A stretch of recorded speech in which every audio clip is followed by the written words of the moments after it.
Hello class. Okay. Once again I am back with my new video. Okay. Okay. Today I will discuss the topic which I have left in the last video. Means I have taught you in the last video the function of teeth, the types of teeth, the function of tongue, as well as the different types of bird present on the tongue. Today I will discuss the digestion of food. Okay.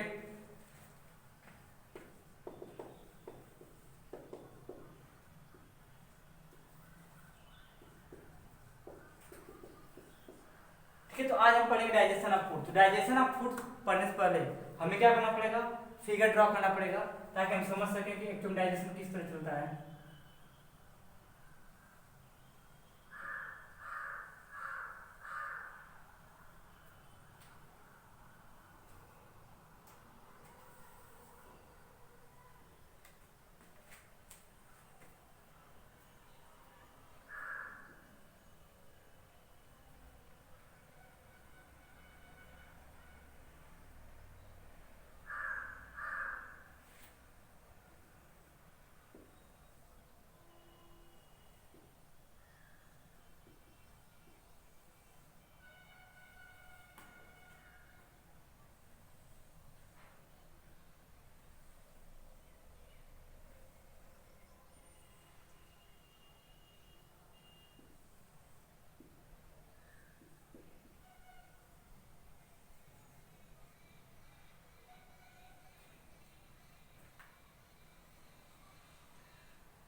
ये जो figure मेरा full scaling नहीं है, मतलब जो दिख रहा है फिगर में तो मान लो सब सही है, लेकिन बट फुल स्केलिंग नहीं, मतलब फुल स्केल मतलब जहाँ पे जो पार्ट होना चाहिए, मतलब कितना ऊपर कितना नीचे उतना नहीं है। ठीक है, फिर भी मैं कोशिश करता हूँ कि इसको क्या कर सकूँ, सही में बना सकूँ। ठीक है, बाकी के लिए आप क्या करोगे, अपना देख लेना बुक से, बस एक आइडिया बन जा रहा है। ठीक है, ये हमारा क्या है, नॉस्ट्रिल है, और ये हमारा क्या माउथ है। ठीक है, ये हमारी क्या है, फूड पाइप है। ठीक है, या सब फूड पाइप यहाँ से लेके यहाँ तक पूरा होता है, या उसको फेगस भी कर सकते हैं। ये हमारा क्या है, स्टोमक है। ये क्या है, लीवर है, और इसमें एक हल्का सा ऐसा कुछ स्टाइल का बना होता है, इसको हम क्या बोलते हैं, गॉल ब्लैडर बोलते हैं। ये हमारा क्या है, पेनक्रियाज है। ये हमारा लार्ज स्टाइल है।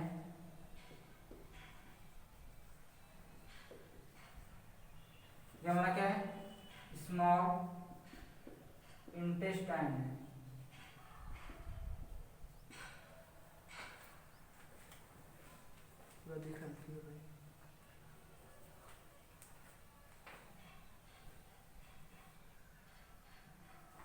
ओके, ये हमारा पूरा क्या है, डाइजेस्टिव सिस्टम। ओके, तो मैं उस दिन पढ़ाया था माउथ। तो माउथ में मैंने कहा था जैसे हम फूड, पहले सा क्या है, इंगेशन। ठीक है, इंगेशन में मैंने ये बताया था, taking in of food is called ingestion. खाने को मुंह में रखना क्या कहता है, इंगेशन कहलाता है।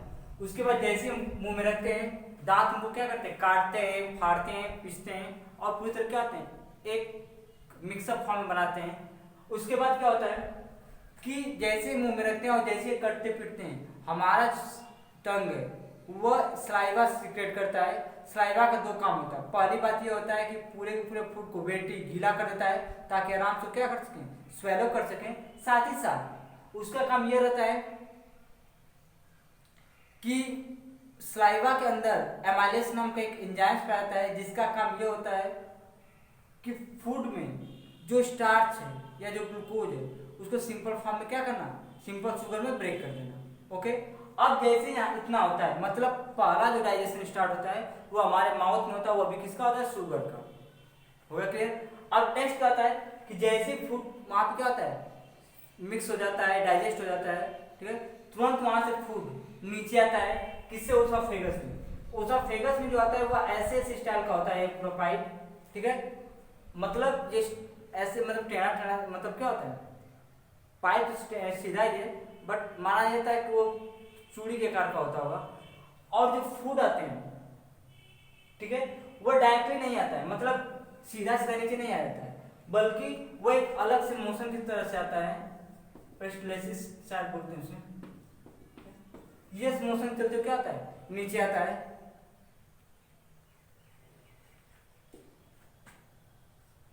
ठीक है। इसमें क्या होता है कि जो फूड होता है वो डायरेक्टली नीचे नहीं आता है, बल्कि वो धीरे धीरे सरकता है, ठीक है। जैसे क्या है कि फूड मान, ये क्या है, ओसोफेगस हमारा, ये हमारा फूड है, तो फूड ये होता है क्या, ये ऐसे चिपक जाएगा जहाँ फूड रहेगा, ऐसे मतलब क्या उड़ जाएगा और इसमें फूड रहता है, और फिर क्या होगा, ये आगे जैसे फूड जाएगा, फिर ये आँख उठेगा, फिर इस तरह, मतलब फूड धीरे धीरे क्या होता है, नीचे आता है, ठीक है। कहाँ पे, स्टोमच में। ऐसा इसलिए होता है क्योंकि डायरेक्टली फूड माउथ से स्टोमच में आता है डायरेक्टली, तो क्या कर सकता है, इसको क्या हार्ट इसको कर सकता है, चोट इसको पहुंचा सकता है, इसीलिए वो ऐसे आता है धीरे धीरे।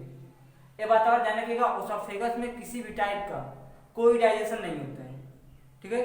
डाइजेशन माउथ में होगा, उसके बाद स्टोमच में स्टार्ट होगा, बट यहाँ पे नहीं होगा।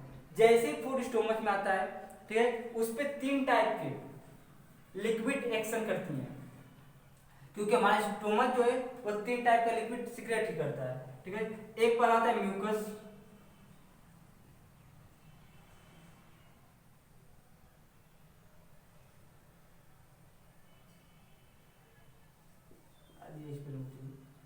फिर क्या था, हाइड्रोक्लोरिक एसिड, स्पेलिंग थोड़ा कुछ प्रॉब्लम था, आप देख लेना। फिर क्या था, हाइड्रोक्लोरिक एसिड, और एक होता है क्या,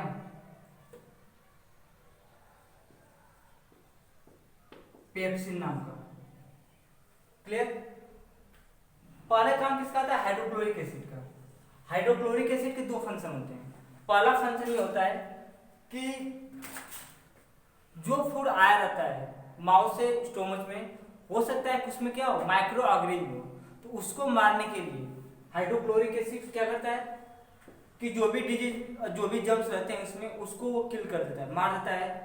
दूसरी पॉइंट होता है कि हाइड्रोक्लोरिक एसिड एसिड है, एसिडिक फॉर्म में, मतलब खट्टा इसका रहता है, तो करता है क्या, पूरे पूरे फूड को खट्टे फॉर्म में चेंज करता है, मतलब एसिडिक फॉर्म में चेंज कर देता है। अब इसका फंक्शन इतना ही 2 है। पहला क्या है कि जो भी फूड आएगा उसके साथ जर्म्स को, ये उसको किल कर देता है। दूसरा फंक्शन ये होता है कि जो फूड है उसको एसिडिक कर देता है।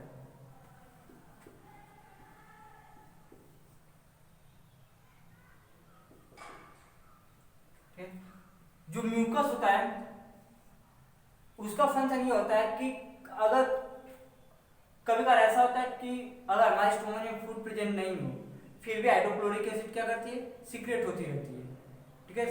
इसीलिए कई बार देखोगे कि कुछ टाइम अगर मान लो खाना नहीं खाते तो पेट में दर्द होने लगती है, एक्चुअल वो होता है हाइड्रोक्लोरिक एसिड के सिक्रेशन से। तो जो हाइड्रोक्लोरिक एसिड सीक्रेट होता है, तो जो इनर लाइनिंग है, मतलब अंदर वाली जो लेयर है स्टोमच की, ठीक है, उसको खराब कर सकता है। क्लियर। जैसे तेजाब होता है, तेजाब कहीं पड़ने पर कोई चीज को जला सकता है, वही हाइड्रोक्लोरिक एसिड होता है, लेकिन हमारी बॉडी के अंदर है तो कोई दिक्कत खास नहीं करता वहां पे। अब करता यह है कि इनर लाइनिंग को क्या करता है, खराब कर सकता है। तो म्यूकस करता है कि इनर लाइनिंग को, अंदर वाले जो लाइनिंग है या पार्ट है, उसको खराब होने से बचाता है। उसका बाद पेप्सिन का काम ये होता है कि जो भी प्रोटीन प्रेजेंट होते हैं किसमें, फूड में, उसको ब्रेक करता है, तोड़ता है। और वो किसमें तोड़ता है, पेप्टोन्स में। किसमें ब्रेक करता है, पेप्टोन्स में वो ब्रेक कर देता है। क्लियर। ये हो गया इसके फंक्शन, किसके, स्टोमच के। और स्टोमच क्या करता है, उसकी मसल जो है एक तरह से कह सकते हैं कि वो इनवॉल्ट्री मसल है, मतलब उस पर हमारा कंट्रोल नहीं रहता है। वो पूरे पूरे फूड को दबाते और मतलब क्या है, अपने आप को सिकुड़ता फैलाता रहता है, जिसके चलते पूरे के पूरे फूड को चंक कर देता है, मतलब पीस देता है, पूरा मिक्सअप कर देता है, ठीक है। इतना मिक्सअप कर देता है कि सभी फूड क्या आपस में सही से मिल सकें और पूरी क्या मुलायम, मतलब क्या है, ऐसा हो सके कि बॉडी में आगे फ्लो करने में कोई खास दिक्कत ना हो। क्लियर। अब जैसे ही फूड इसमें डाइजेस्ट होता है, ध्यान रखना कि इसका जो शेप होता है वह जे शेप का रहता है। किस शेप का? जे शेप। और ये 2 से 3 घंटे फूड को अपने पास रखा रहता है, यानी खाना खाने के बाद 2 से 3 घंटे फूड क्या होता है, यहीं पे रहता है, स्टोमच। स्टोमच हमारा यहाँ पाया जाता है, ठीक है, हार्ट के नीचे रहता है, ठीक है। अब उसके बाद फूड स्टोमच से निकलने के बाद जैसे यहाँ पे कंप्लीट डाइजेशन उसका होता है, बाकी सब प्रोसेस कंप्लीट होते हैं, वहां से फूड निकलता है और कहाँ पहुंचता है? स्मॉल इंटेस्टाइन में। कहाँ पहुंचता है? स्मॉल इंटेस्टाइन में। और स्मॉल इंटेस्टाइन में 3 टाइप की, ठीक है, 3 टाइप की जूस या 3 टाइप के लिक्विड क्या होती हैं? मिलती हैं। पहला किससे होता है? लीवर से। दूसरा कौन करता है? पेनक्रियास। और तीसरा कौन करता है? स्मॉल इंटेस्टाइन खुद का अपना करता है। तो हम कह सकते हैं 3 टाइप की लिक्विड होती है। जो लीवर होता है वो हमारी बॉडी का सबसे बड़ा ऑर्गन बनाता है, ठीक, सबसे बड़ा ग्लैंड बनाता है। कौन? लीवर। लीवर सीक्रेट करता है बाइल जूस।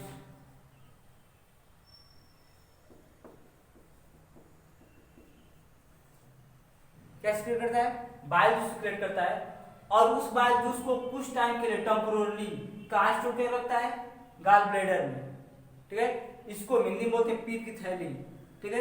यह थोड़ा सा कड़वा लगता है। कभी कभी आदमी जब उल्टियां होती हैं तो कभी कभी देखोगे हरे हरे कलर का आ जाता है मुंह में, ठीक है। कभी कभी ऐसा होता है जब लगातार आदमी उल्टी करता है, तब जैसे बस वगैरह में जा रहा होता है तो वो क्या होता है, यही बनाता क्या आता है, ठीक है। और ये पूरी तरह क्या होता है? कड़वा होता है, नीम की तरह, ठीक है। तो गॉल ब्लैडर होता है और ये सीक्रेट लीवर जो है, लीवर के पास अंदर ही रहता है गॉल ब्लैडर, ठीक है। इसके हिंदी में बोलते हैं पीत की थैली, ठीक है। लीवर सीक्रेट करता है बाइल जूस और उसको स्टोर कहाँ करता है?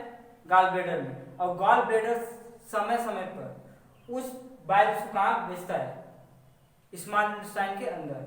साथ ही साथ जो पेनक्रियास है वो भी एक ग्लैंड है, ठीक है। और वो करता है कि अपना सिक्रेशन किसको देता है? स्मॉल इंटेस्टाइन को। और इसका जो सिक्रेशन है उसको नाम कहते हैं पेनक्रियाटिक जूस।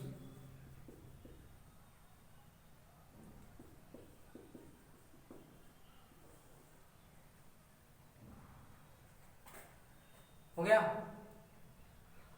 अब जैसे स्मॉल इंटेस्टाइन पहुंचते हैं तो पहला काम किसका होता है? बाइल जूस का। बाइल जूस करता यह है कि जो फूड यहाँ से आया था वह एसिडिक था, उसको पहले वो बेसिक में चेंज करता है, ठीक है। किसमें चेंज करता है? बेसिक में। साथ ही साथ जो भी उसके अंदर फैट रहते हैं उसको क्या करता है? चेंज कर देता है सिंपल फैट में,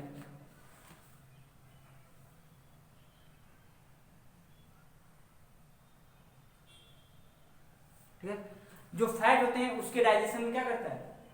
बाइल जूस हेल्प करता है। उसके बाद जो पेनक्रियाटिक जूस है, पेनक्रियाटिक जूस जो होता है उसमें कई टाइप के एंजाइम्स पाए जाते हैं, ठीक है। और उनका काम 2 पार्ट को क्या? डाइजेस्ट करना। एक होता है शुगर को और दूसरा किसको होता है? प्रोटीन को, ठीक है। शुगर और प्रोटीन को पेनक्रियाटिक जूस क्या करता है? डाइजेस्ट कर देता है। तो 3 ही होते हैं, 5 मेन होते हैं nutrient: carbohydrate, fat, protein, vitamin और मिनरल। विटामिन और मिनरल डाइजेस्ट नहीं होते हैं, ठीक है, डायरेक्टली बॉडी ऑब्जॉर्व करने से जितना जरूर चाहिए उसको। बाकी जो 3 होते हैं उनको डाइजेस्ट करना जरूरी है सिंपल फॉर्म में।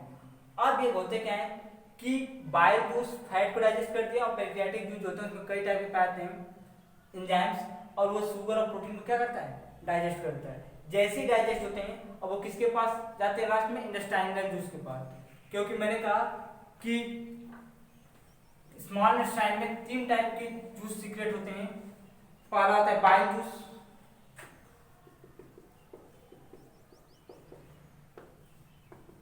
दूसरा क्या होता है? पेनक्रियाटिक,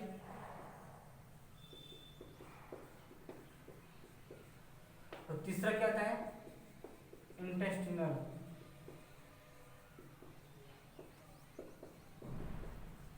तो बाइल जूस फैट को कर देता है, पेनक्रियाटिक जूस जो है वो शुगर और प्रोटीन को, तो सब क्या होता है? डाइजेस्ट हो जाते हैं। लेकिन अगर कोई भी डाइजेशन बाकी रह गया है या सिंपल फॉर्म में नहीं टूटा है तो लास्ट में कौन तोड़ देता है? पूरी तरह से इंटेस्टिनल क्या करता है? ब्रेक कर देता है। और ब्रेक करने के बाद बनते क्या है?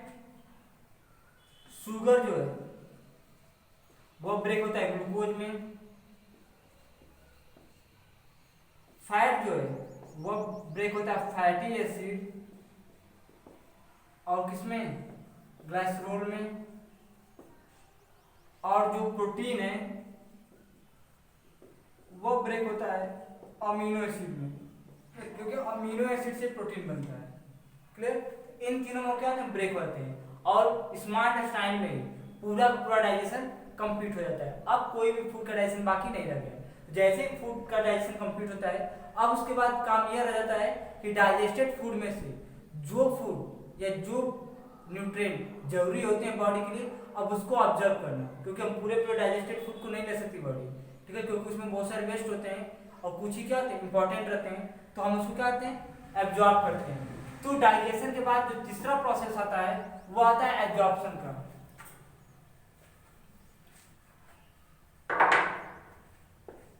किसका? Absorption. Absorption is the process in which our body absorb the necessary nutrient from the digested food. ठीक है, डाइजेस्टेड फूड में से जब हमारी बॉडी जरूरी न्यूट्रिएंट को ऑब्जर्व करती है उसको क्या होते हैं एब्जॉर्प्शन बोलते हैं। And absorption take place in small intestine.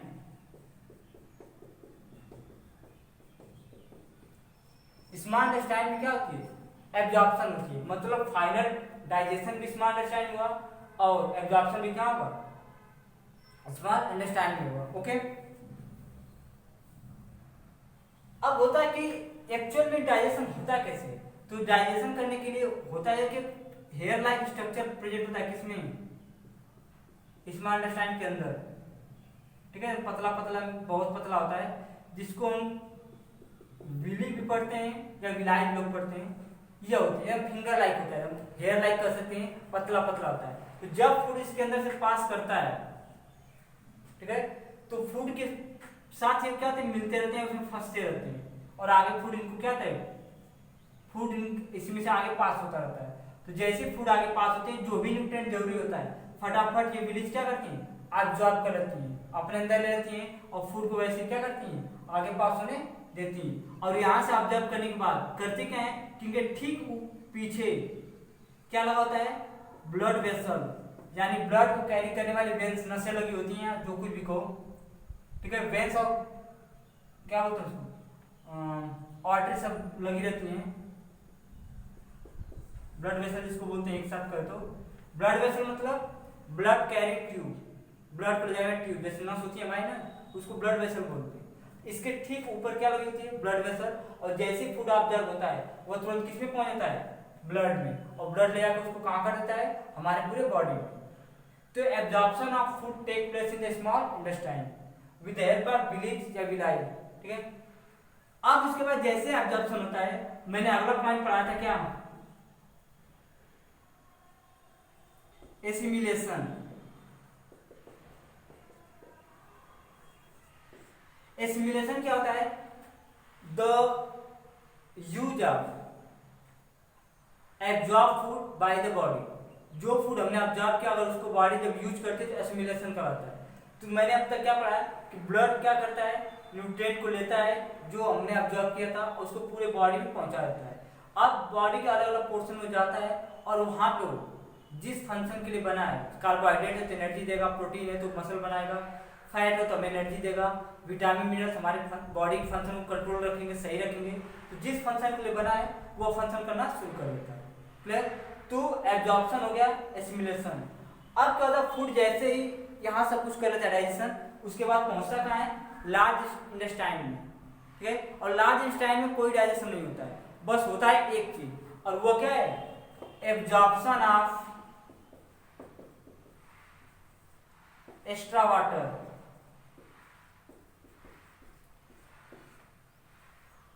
जो फूड अब तक था इन सब में उस वक्त थोड़ा क्या था जेली टाइप कर सकते हैं, ठीक है, वैसा था, क्योंकि जब तक वाटर नहीं प्रेजेंट रहेगा तब तक फास्ट क्या होगा सब कुछ नहीं होगा, डाइजेशन वगैरह फास्ट नहीं होंगे। लेकिन जैसे ही डाइजेशन कंप्लीट हो गया अब हमें फूड में से वाटर ऑब्जर्व करनी है, क्योंकि वाटर ऑब्जर्व करने के लिए कई कारण होते हैं। पहला होता है कि वाटर हमारे बॉडी के और सब फंक्शन के लिए भी जरूरी है, साथ ही साथ वो हमारे बॉडी टेम्परेचर क्या करता है रेगुलेट करता है। तो हमें वाटर को क्या चाहिए, अब्जॉर्ब कर लेना चाहिए, क्योंकि वाटर बाहर करने से बॉडी से कोई मतलब नहीं बनता है। ठीक है, तो अब जैसे इस लार्ज इंटेस्टाइन में पहुंचता है, लार्ज इंटेस्टाइन तुरंत करता क्या है, जो डाइजेस्टेड फूड, अब वो डाइजेस्टेड फूड क्या वेस्ट फूड हो गया है। ठीक है, अब उसका कोई मतलब नहीं है, क्योंकि जितना न्यूट्रिएंट चाहिए वो सब हमने क्या कर लिया, अब्जॉर्ब कर लिया है। तो तुरंत करता क्या है कि लार्ज इंटेस्टाइन जो भी एक्स्ट्रा अमाउंट ऑफ वाटर होता है उसको एब्जॉर्ब कर लेता है। ठीक है, और वो कहाँ देता है, बॉडी में दे देता है। ठीक है, और वो फूड क्या करता है, लास्ट में आते आते स्टोर होता है रेक्टम पे, और फिर टाइम टू टाइम हम अपने बॉडी से उसको बाहर करते हैं एक ऑर्गन से, जिसको क्या नाम देते हैं, एनस। क्लियर, तो ये हमारा क्या था, डाइजेशन ऑफ फूड था। क्लियर, तो हमारा पूरा डाइजेशन सिस्टम स्टार्ट होता है माउथ से, खत्म होता है एनस पे, और उसमें बहुत सारे ऑर्गन प्रेजेंट होते हैं। और ये जो पूरा ट्यूब है, मतलब माउथ से जो स्टार्ट होता है oesophagus, stomach, small intestine, large intestine, ये सब एक ट्यूब है। ठीक है, और इसको हम एलिमेंट्री कैनल बोलते हैं। क्या होते हैं, एलिमेंट्री कैनल। और पूरा का पूरा फूड पेस्टेलिसिस मोशन से चलता है, मतलब फूड तेजी से नहीं चलता है, वह धीरे धीरे फूड क्या सरकता जाता है, क्योंकि तेज फूड अगर जाएगा तो ना तो डाइजेशन सही होगा और ना एब्जॉर्प्शन सही होगा। क्लियर, इसीलिए फूड धीरे धीरे मोशन करता है, और एक फूड को डाइजेस्ट होने में हम लगता है 6 से 7 घंटे क्या होते हैं, लग सकते हैं। ओके, तो ये इतना था, बाकी जो भी पॉइंट रहेंगे, ठीक है, I will take in your next video. Thank you.